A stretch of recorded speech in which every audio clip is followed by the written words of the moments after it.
So hello and welcome to the Limitless You podcast with me, Katie. And we all experience 7 days in the week. We all experience them 12 months of the year, and we have 365 days in a normal year and 366 in a leap year. I should have probably worked that out before I come on and started talking about this. But basically, I want to talk about the 7-day week. The 7-day week that we all have. So for some of us, it starts on a Monday. For some, it starts on a Tuesday. Whatever day it starts for you. But we've all got the 7-day week. And this is one of the ones that I have made plenty of notes on. Because throughout my time in coaching, throughout my days, bad mental health, throughout my days in the funeral industry and things, everybody's 7-day of the week means something different. Everybody treats it very, very differently. And people's minds and mindsets with them are, as I've got older, I've found very interesting in various aspects. So the 7-day week applies to us all. So your 7 days of the week is all about you. It only applies to you. It focuses on what you have going on in your life, not what I have going on, because my 7 days are completely different to yours. But it focuses on what you have going on in your life in 7 days in the week and how you utilise it, most importantly. Just because you can't do something one day doesn't mean that you write it off for the week. Now, most of us are guilty of doing this. And I will hand on heart, put my hand up and say, yes, I have been there. So just because I didn't get to meet up with friends, just because I didn't get to go and see the film I wanted to see, just because I had to work longer hours, you write off going to the gym. Because I've just worked too much and I can't be bothered going. I ate too much junk food yesterday, so I'm just going to write off my diet this week. Most of us are guilty of plenty more of that. I can't get to the gym today as I have the dentist. But could you have got up earlier in your day to do it? Quite possibly. Could you have planned your day better? Again, utilising your time. Will you adjust any other of those 6 days left in the week to make up for it? To keep progressing? To keep growing and evolving in your journey? For example, you do not have to go to the gym at the same time every single day in a week. I used to be very military in this, where it had to be 7 o'clock in the morning. I was there for 10 to 7 every day. And I left no earlier than 20 past 8. Now, I did it so much in a military sort of style way that adjusting that was one of the most difficult things I did. But I don't need to go to the gym at the same time every single day to progress in the gym, to get the session done. It's just not possible, because some days I'm really tired, and actually the more benefit I'm going to get is if I stay in my bed an hour longer. If I just get up and do some work so I can be ahead of the day, so I can actually switch off when I decide that I'm going to go to the gym later on.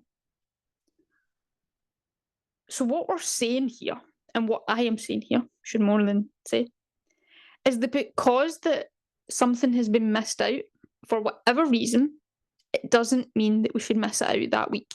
It doesn't mean that we should say and write it off this week, I'll just start that again next week. Sound familiar, dieters? We still have 6 other days to ensure that we can execute whatever it is we have to do in the week that is going to help us continue to be at the higher standards, making the progress and being better selves. Now, I'm actually reading it from all the notes that I did, and I made sure that I didn't read the notes before coming on here, because I didn't want our conversation today to be very scripted. I want it to be raw, authentic, and at the time. So I made sure that I didn't. So even I'm reading these for the first time in a long time. And it's important because I was very much the one, if I didn't make it to the gym, so it was a few weeks ago even, keep it relevant, a few weeks ago, really busy funeral side of things. And, I was feeling very, very drained. It had been such a heavy mental day. Sometimes that happens in the funeral industry, not a complaint, just an observation of reality is. That's the life that I've chosen. I've chosen to be there. And I accept that. And I came home and thought, I just don't think I can go and face the gym. I just want to sit down for a minute. I need to sit down. I'll just put it off to tomorrow. I'll just do the session tomorrow, it's fine. And then thought to myself, what are you doing? You know how the gym makes you feel, Katie. You know that you've got so much time in the week and you've got so much more stuff that you've got to get done to make the week successful because of everything you've got to tick off. So don't write it off, just go and do it. Even if it is a shit session, just go and do it. Again, sorry for swearing. Sorry, Dad. I'm trying. So just for context, my dad is not very good with me swearing, and I don't mean it. It's out before I think about it, so I apologise. But yeah, if I easily could keep writing that off every week, I probably could. And it would just mean that I would miss a lot of my gym sessions. I wouldn't be progressing. I wouldn't be, developing my running the way that I'm developing it because I want this and I have this goal of I want to become a runner. Still don't know what becoming a runner looks like, feels like, because I'm very much in the infancy stage. But because I didn't put off that session, I was actually a step further than what I would have been had I not bothered. So actually, I kept to the higher standards for me. I executed what I should have executed and not put it off. I utilised time in my week. I made progress, albeit I didn't feel it was very good progress that day, I'll be honest. But sometimes the rubbish sessions, the sessions that are not as good, are actually one of the more beneficial ones to being best self. Like, I don't understand that. But anyway, it's a different story for a different day. So it's not what we put off or write off that matters. It's shuffling around to ensure that no matter what, it gets done no matter what. It gets done whatever needs to be done. Now, I could have made my session the next day and it would have been fine. And I could have easily adjusted things round. If I didn't go to the gym, could I have, done some work that needed to be done? Yeah, absolutely. Who wants to do that when I could sit on the couch, probably fall asleep, watch Netflix, probably have 2 cans of Coke Zero rather than just the one that I normally try and have, or go to my bed and read the book. Do you know what I mean? So yeah, using your 7-day week and writing it off or putting it off or saying I can't be bothered, I can't this, can't that, I can't, oh, it's just so yeah, enough said on that. We have so much time to utilise, we just either don't bother or feel it and just feel like we don't want to. And I think if we tried to do it differently, I think a lot of us in society, if we tried to just face that battle and get over that hurdle, it would make such a difference to who we are for that week, for example. And again, who we are leading towards this journey of becoming our best selves. It's amazing how much we think it's bad to move things about, to put it off, to write it off, and still do it by putting it off as better. So how bad is it that I would have put off that session but didn't? Or how bad would I have felt if I'd put off that session? I'd have felt bad. I'd have felt like crap. Because I would have sat later on and went, do you know what? I could actually went and done that. Why didn't I? And I'm sure, again, I'm speaking for a lot of people. It's just easier than a cop-out. It's easier and it's a cop-out. It's a cop-out. We use so many excuses and so much negative language that it's so easy for us to do certain things. But let's not let it. Let's look at the 7-day week. So if we plan out the next 7 days together, no matter what 7 days we've got coming up, can we say that if I can't do something, I can do this? So if I can't go to the gym, can I go for a walk instead? If I can't manage my meeting, whatever meeting, flower club meeting, I don't know, flower club meeting, we'll go with that. Then what can I do that still contributes to the flower club? Not just put it off because I can't be bothered going, or because we Sheila's going, you don't like her.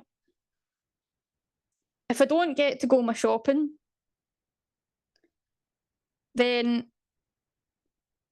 I could always go and order it online and actually save me some time for making the effort of going because I've got such a busy day. So I'm utilising the tools that are out there in the universe. I'm utilising things that, like in the exercise world, gym, walk, associated with exercise and fitness, internet, food. Know that people don't go to the supermarket, they order online. There's a compromise there. So it's actually compromise is better than writing it off. Cop out excuses. How so much better? So see, we're just changing the narrative and helping ourselves here. So of course we can. Of course we can utilise the 7-day week, even if it doesn't go to plan. Even if it doesn't go to plan A. There's no reason for us to write anything off in the week coming up. There's no reason for us to cop out, make excuses, can't be bothered. There's no reason for that. Don't tell yourself any different because you'll never proceed from the rut that you've got yourself into with it. It doesn't need to be there. You don't need to be that person in it. You're more than capable of holding your own hand and pulling yourself up when you can't be bothered and just want to write it off today. Don't base it. I always think to myself, working in the funeral industry, I know what happens when you die. I know that someone has lost their life now and they don't get to do what we get to do being alive today. So let me just reiterate that point because I'm sure I've said it more than enough times now and just let it sink in. Use every minute, hour, and every day of the 7 days that your future self will be really, really thankful for. When you're older and you're able to look back, you're able to inspire, you're able to give advice, you're able to give a message, you're able to share tips. And it contributes to living a fulfilled and enjoyable, happy life. And I've wrote at the bottom, that's special. That's what your 7-day week coming up, in comparison to the 7 days that you've just had, can make a huge difference. So I'm going to repeat it. The 7-day week applies to us all as individuals. Each 7-day week is all about you. It's all about what you have going on. Focus on what you have going on. Focus on how you can adapt and change, but still get it done without writing it off, without copping out when you don't need to, without losing motivation when it's just you're the one causing the loss in motivation, not motivation. And utilise it. Utilise it as best that you can. And don't be a part of society. Don't do it. So go away, have a think about your 7-day week. How can you make your next 7 days? Utilise it. How can you move things around, adapt it, but still get everything done and make it a successful 7 days? Remember, I can't, and I won't, and I can't be bothered is not how you're going to get through the next 7 days. But I can, or I'm going to, is in a much better place to utilise the next 7 days.